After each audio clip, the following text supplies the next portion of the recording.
khususnya perolehan perusahaan sebagai tugas dari mata kuliah pelaporan akuntansi konsolidasi di bawah bimbingan dosen tamu kami yaitu Ibu Dwi Septiani SEMA. Semoga dari presentasi ini kita semua bisa memahami konsep dan penerapan laporan keuangan akuntansi konsolidasi. Thank you everyone. Di sini pertama saya akan menjelaskan materi pertama yaitu penjualan saham tambahan oleh perusahaan anak. Dalam suatu kelompok usaha, perusahaan induk itu memiliki kendali penuh atas ekspansi dan pendanaan oleh perusahaan anak. Jadi untuk mendapatkan dana tambahan itu bisa dengan menerbitkan saham tambahan. Di sini itu terdapat dua skenario yang dapat terjadi jika menerbitkan saham tambahan. Yang pertamanya itu jika saham tambahan dibeli oleh perusahaan induk, maka kepemilikan perusahaan induk akan meningkat. Berbeda lagi dengan jika saham tambahan itu dijual oleh pihak luar atau kepada investor eksternal, itu menyebabkan kepemilikan perusahaan induk akan menurun. Dan di sini ada contoh perhitungan kepemilikan PT Polan di PT Sky. Jadi diasumsikan bahwa PT Polan itu memiliki 80% kepemilikan PT Sky dan bahwa investasi PT Polan pada PT Sky itu sebesar 180 juta pada tanggal 1 Januari 2007. Dengan ini 80% ekuitas pemegang saham PT Sky itu sebesar 200 juta. Ditambah dengan goodwill yang belum diamortisasikan sebesar 20 juta. Jadi ekuitas PT Sky pada tanggal ini terdiri dari pertama modal saham itu sebesar 100 juta, tambahan modal disetor itu 60 juta, saldo laba itu 40 juta. Jadi jumlah keseluruhannya adalah total ekuitas pemegang saham itu 200 juta. Lalu selanjutnya ada penelitian saham publik dan hak prerogatif. Di sini penelitian saham itu membantu perusahaan anak untuk mendapatkan dana untuk ekspansi. Dan selanjutnya pemegang saham minoritas itu memiliki hak prerogatif. Apa sih hak prerogatif itu? Hak prerogatif itu adalah hak untuk membeli saham secara proporsional agar kepemilikannya itu tidak terdistribusi.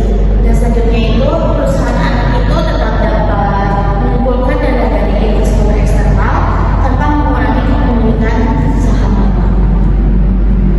Lalu di sini ada contoh kasus penjualan saham tambahan ke perusahaan itu. Di sini itu diketahui yang pertama PT Sky itu menjual 2000 lembar saham tambahan kepada PT Polan. Yang kedua nilai buku per lembar sahamnya itu adalah 20.000 dan tanggal transaksinya itu 2 Januari 2007. Di sini ada dampak transaksi, ada 3 dampak. Yang pertama itu investasi PT Polan bertambah sebesar 40 juta. Dari 180 juta meningkat menjadi 220 juta. Lalu yang kedua itu kepemilikan PT Polan itu meningkat dari yang pertamanya 80% menjadi 83,33%. Lalu yang terakhir itu goodwill yang belum diamortisasikan tetap 20 juta karena harga beli saham sama dengan nilai bukunya. Lalu dari sini kita dapat menganalisis yang pertama itu penjualan saham tambahan oleh PT Sky. Yang pertama itu PT Sky menjual 2.000 saham kepada PT Polan dengan nilai buku 20.000 per lembar saham. Lalu yang kedua itu jumlah yang dibayar PT Polan adalah untuk 2.000 lembar saham itu sebesar 40 juta. Lalu akibatnya itu investasi PT Polan pada PT Sky itu bertambah dari awalnya 180 juta menjadi 220 juta karena ada penambahan sebesar 40 juta. Lalu kedua itu perubahan kepemilikan saham. Sebelumnya itu penjualan saham tambahan PT Polan memiliki kepemilikan 80% dan meningkat menjadi 83,33%. Di sini perhitungannya itu dari 10.000 dibagi 12.000. Dan yang terakhir itu goodwill yang belum diamortisasikan. Nilai goodwill yang belum diamortisasikan adalah 20 juta. Di sini goodwill muncul karena PT Polan itu membayar lebih dari nilai buku pada PT Sky saat mengakuisisi saham. Nah, selanjutnya saya akan memberi kesimpulan dari soal sebelumnya yang telah dianalisis, yaitu bagaimana perbedaan antara sebelum penjualan dan setelah penjualan. Nah, sebelum penjualan, ekuitas pemegang saham PT Sky itu 200 juta. Nah, setelah penjualan menjadi 240 juta, sehingga kepemilikan PT Polannya pun bertambah, yaitu dari 80% menjadi 83%. Kemudian, ekuitas PT Polan pada PT Sky itu juga bertambah, yang awalnya sebelum penjualan 160 juta menjadi 200 juta. Dan goodwill yang belum diamortisasi tetap, karena estimasi dari kita atau asumsi dari kita adalah tetap, yaitu 20 juta baik sebelum penjualan maupun sesudah penjualan. Lalu saldo investasi total pada PTSP juga bertambah 40 juta, yaitu 180 ditambah 40 juta menjadi 220. Selanjutnya perusahaan anak menjual saham. Jadi di sini beda konteks lagi, kita memasuki kepada segmen selanjutnya. Nah, menjual kepada siapakah si anak perusahaan ini, yaitu kepada pihak ketiga. Pihak ketiganya siapa? Itu bisa individu, bisa lembaga keuangan atau entitas lain. Nah, tujuannya apa? Tentunya dalam dunia korporasi atau pasar modal.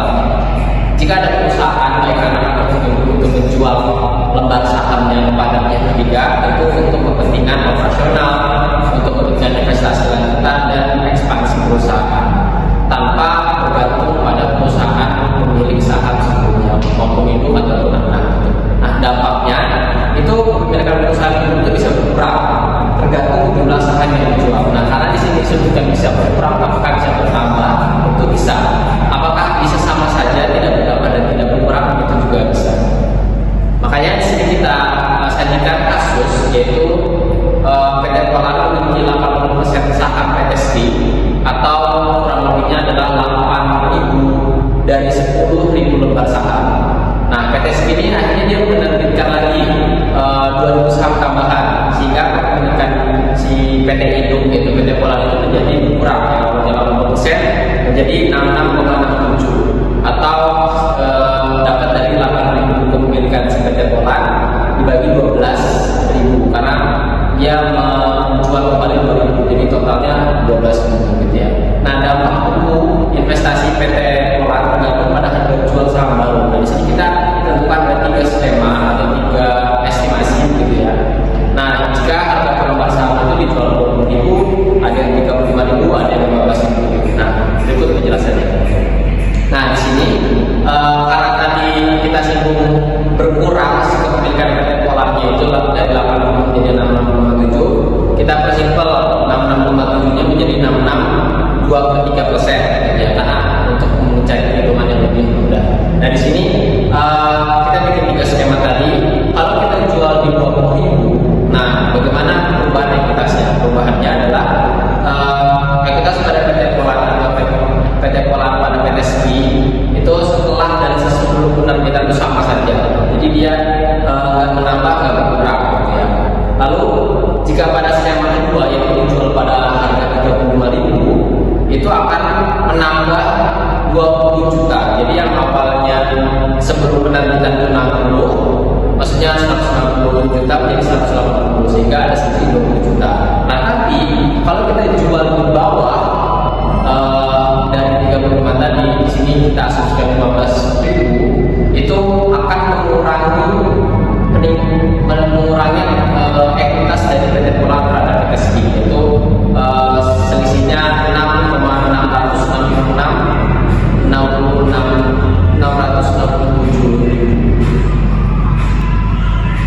Nah, penjelasannya dari manakah dapat 250, dapat 270, sama dapat 230? Itu singkatnya ekuitas awalnya itu kan 200 juta. Nah, 40 itu dapat dari mana? 40 itu dapat dari 2015 saham yang dijual baru dengan harga 20.000, jadi 40. Makanya 280. Itu juga sama 270. Itu ekuitas awalnya itu 200 ditambah 70. Nah, 70-nya dapat dari 2015 saham tambah harganya yang 32.000 gitu ya. Lalu setelah itu dapat dari manakah? 160. Nah, 160 kita kan tadi sudah menyederhanakan presentasinya. Jadi 66,2/3%. Nah, 160 itu didapat dari 66,2/3% dikali 240, makanya jadi 160 dan seterusnya. Nah, di sini ada masuk ke materi selanjutnya, yaitu terkait transaksi saham dijual kembali atau yang biasa kita sebut sebagai treasury stock. Jadi di sini artinya adalah saham akuisisi saham diperoleh kembali oleh perusahaan anak untuk mengurangi ekuitas dan jumlah saham beredar. Jadi dia harus menjual setelah beberapa lama keputusan untuk dibeli kembali, ditarik lagi. Nah, jika pembelian dilakukan dari pemegang saham minoritas dengan dengan harga sesuai nilai buku, maka tidak ada perubahan dalam bagian ekuitas. Nah, kalau sama itu tidak ada selisih, ya tentu tidak ada perubahan pastinya. Meskipun persentase kepemilikannya meningkat. Terus sini kita bikin dua skema lagi. Dalam artian jika pembelian dilakukan dengan harga di atas atau di bawah nilai buku, maka kalau yang di atas nilai buku, bagian perusahaan itu menurun pastinya. Kalau di bawah buku, bagian perusahaan itu meningkat. Dalam kedua kasus tersebut, persentase kepemilikan perusahaan itu tetap bertambah. Lalu selanjutnya kita masuk ke dalam hal yang lebih substantif, itu dalam regulasi pelaporan akuntansi untuk saham diperoleh kembali itu diatur dalam PSAK 25 di Indonesia, dan diterapkan dua metode yang diperbolehkan, yaitu metode nilai nominal dan metode biaya. Kalau metode nilai nominal itu adalah saham diperoleh kembali dicatat sebesar nilai nominalnya, dan selisih antara harga beli dan nilai nominal dicatat dalam akun pay in capital from treasury stock, gitu ya. Jadi dia menambah modal. Lalu kalau metode biaya bagaimana? Kalau metode biaya itu saham diperoleh kembali dicatat sebesar harga beli, dan ketika saham dijual kembali, selisih antara harga jual dan harga beli dicatat dalam akun ekuitas yang sesuai. Jadi dia menyesuaikan harga ekuitasnya yang sesuai, gitu ya. Lalu dividen saham dan pemecahan saham oleh perusahaan anak. Nah, dividen saham atau stock dividen ini dan pemecahan saham atau stock split biasa kita sebutnya, itu adalah perusahaan anak sebagian besar memiliki tidak umum kecuali hak minoritasnya diperdagangkan aktif di pasar sekuritas. Nah, ada dua alasan. Yang pertama, manajemen perusahaan itu mengendalikan keputusan. Nah, karena itu adalah hak mayoritas, maka dia yang memiliki kendali. Lalu yang kedua, tidak ada manfaat signifikan bagi perusahaan induk atau entitas yang dikonsolidasikan. Nah, yang ketiga, jika dilakukan pengaruhnya terhadap prosedur konsolidasi minimal. Nah, lalu ada contoh kasusnya akan dijelaskan oleh rekan saya. Baik, di sini saya akan menjelaskan contoh kasusnya ya teman-teman. Nah, di sini ada PT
Oleh karena itu, kami sangat mengharapkan kritik dan saran yang dapat membangun bagi perbaikan di masa depan yang akan datang. Terima kasih atas perhatian Bapak dan Ibu dan teman-teman semua. Wassalamualaikum